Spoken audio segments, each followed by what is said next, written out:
নমস্কার বন্ধুরা, ডিলাইটফুল তুলিকাতে তোমাদের সবাইকে স্বাগত।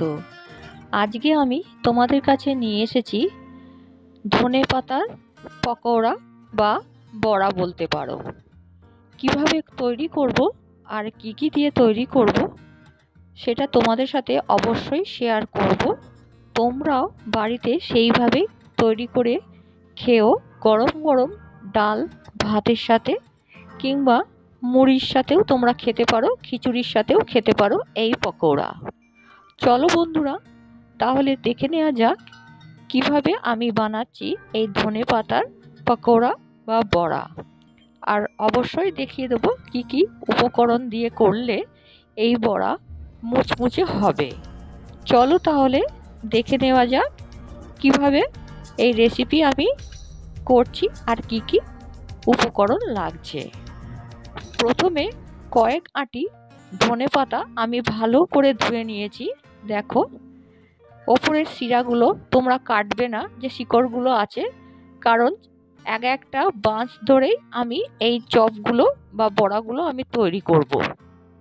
তাই ভালো করে ধুয়ে নিয়ে একটা ছিদ্রযুক্ত পাত্রের মধ্যে রেখেছি জল ঝরার জন্য। ধনেপাতায় অনেক ময়লা থাকে, সেই জন্য ভালো করে অবশ্যই তোমরা ধুয়ে নেবে। তারপর একটা পাত্রে আমি বেশ খানিকটা বেসন নিয়ে নিয়েছি। তোমরা যেই পরিমাণ ধনেপাতা নেবে সেই পরিমাণের সাথে ঠিক করে বেসনটা নিয়ে নিও। তার মধ্যে দিয়েছি আমি হাফ চামচের মতন লঙ্কা গুঁড়ো, পরিমাণ মতন লবণ, আর 2 চামচের মতন চালের গুঁড়ো, আর হাফ চামচের একটু কম আমি খাবার সোডা নিয়ে জল দিয়ে ভালো করে ফেটিয়ে নেব। ফেটিয়ে নিয়ে গুলে নেব, তৈরি করব ব্যাটারটা।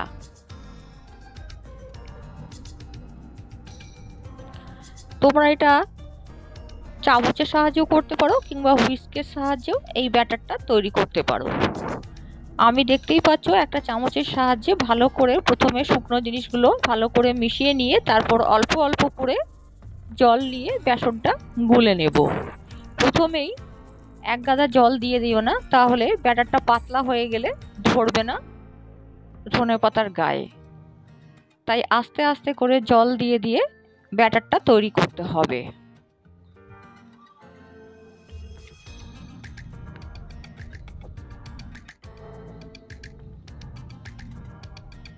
দেখো, ঠিক এই রকম পাতলা হবে। আরও একটু গুলতে হবে, এখনো দানা দানা আছে বেসনের। ভালো করে ফেটিয়ে নেব।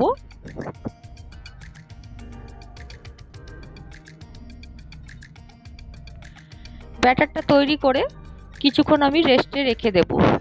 দেখো, বেসনটা গোলা হয়ে যাওয়ার পর আমি হাফ চামচের কম খাবার সোডা দিলাম। ভালো করে মিশিয়ে নেব।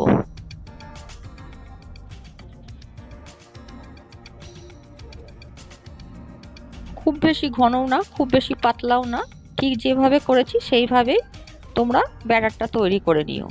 তারপর ওভেনের মধ্যে কড়াই বসিয়ে তেল গরম করতে বসাবো। তারপর বেশ কয়েকটা বাঁশ ধরে আমি দেখো বেসনের মধ্যে চুবিয়ে তেলের মধ্যে ছেড়ে দেব ধনেপাতার পকোড়াগুলো। উল্টো পাল্টে ভেজে নেব মচমচে করে। খেতে খুবই টেস্টি হয় বন্ধুরা, তোমরা যেভাবে দেখালাম সেইভাবে তৈরি করো ধনেপাতার পকোড়া বড়া।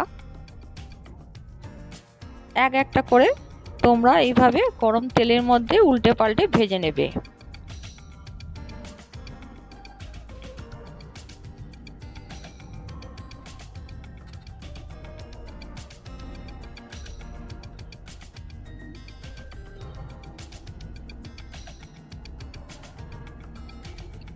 খেতে খুবই টেস্টি হয়। দেখো, আরও একটা করে দেখিয়ে দিচ্ছি। এইভাবে গোড়ার দিকটা ধরে বেসনের মধ্যে চুবিয়ে তেলের মধ্যে ছেড়ে দেবে।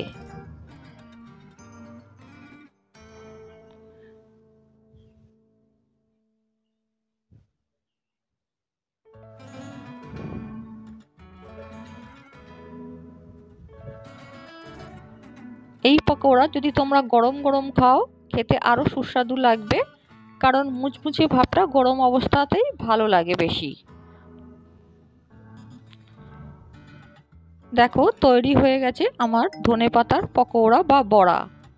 কেমন হয়েছে বন্ধুরা তোমরা অবশ্যই কমেন্ট করে জানিও। আর গরম গরম ভাত ডালের সাথে তোমরা খেও, খিচুড়ির সাথেও ভালো লাগবে, মুড়ির সাথেও ভালো লাগবে এই পকোড়া। ভালো লাগলে অবশ্যই কমেন্ট করে জানিও, লাইক করো, শেয়ার করো বন্ধুবান্ধবদের সাথে, আর সাবস্ক্রাইব করে পাশে থেকো। আবার চলে আসবো নতুন রেসিপির সাথে। আজকের মতন আসি, ততদিন তোমরা সবাই সাবধানে থেকো, ভালো থেকো। আর অবশ্যই কমেন্ট করে জানিও কিন্তু যে কেমন হয়েছে ধনেপাতার পকোড়া বা বড়া। বন্ধুরা আরও একটা কথা তোমাদের বলা হয়নি, আমি বেসনের মধ্যে কয়েকটা কাঁচা লঙ্কা কুচিয়ে দিয়েছিলাম ঝাল ঝাল করার জন্য। অবশ্যই তোমরা এটা করো।